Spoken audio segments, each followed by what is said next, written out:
এই দাড়ি রাখা সকল নবীদের সুন্নাত, আর দাড়ির উপরে আমল করা ওয়াজিব। সুবহানাল্লাহ বলে।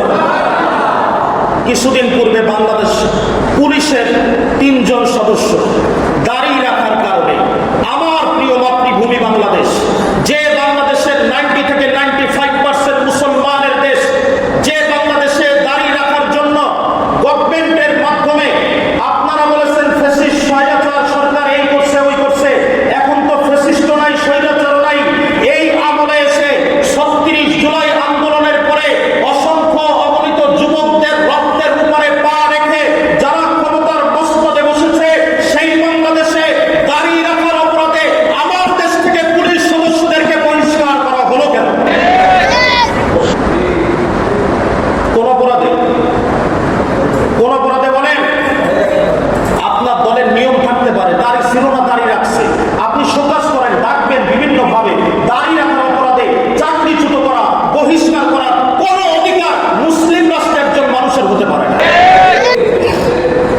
সম্মানিত হাজির, আপনি জানেন কিনা ভিকারুন্নিসা নূন স্কুল থেকে 22 জন ছাত্রীকে হিজাব পরিধান করার অপরাধে তাদেরকে স্কুল থেকে বহিষ্কার করে দিয়েছে। নাউজুবিল্লাহ বলবেন না?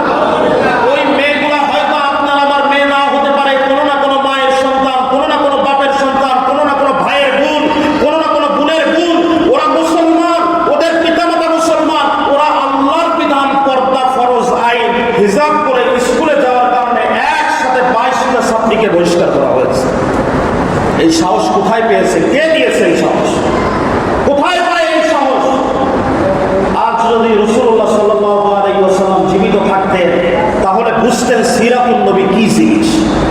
আপনি শিখছেন মিলাদুন নবী, আর মিলাদ মানে শিখছেন জিলাপি খাওয়া আর বিরিয়ানি খাওয়া, সিন্নি খাওয়া, যার কারণে আপনার আমার মাধ্যমে ইসলাম প্রতিষ্ঠিত করা সম্ভব হচ্ছে না।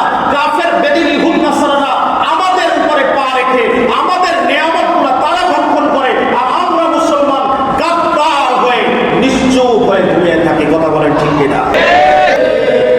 সম্মানিত হাজির, রাসূলের জীবন আদর্শ বাস্তবায়ন আজকে থেকে মিলাদুন নবী, সিরাতুন নবী, সকল আদর্শ শিক্ষা আমরা সকলে গ্রহণ করতে মাহে রবিউল আউয়ালের 4 তারিখ প্রথম জুমায় কে কে রাজি আছি? হাত উঁচু করে আল্লাহকে দেখাই। নারায়ে তাকবীর, নারায়ে তাকবীর। আল্লাহ তুমি আমাদেরকে কবুল করে নাও। যারা হাত জাগিয়েছে, রাসূলের আশিক না বানায় তুমি কাউরে কবরে নিও না। হাত না, রাসূলের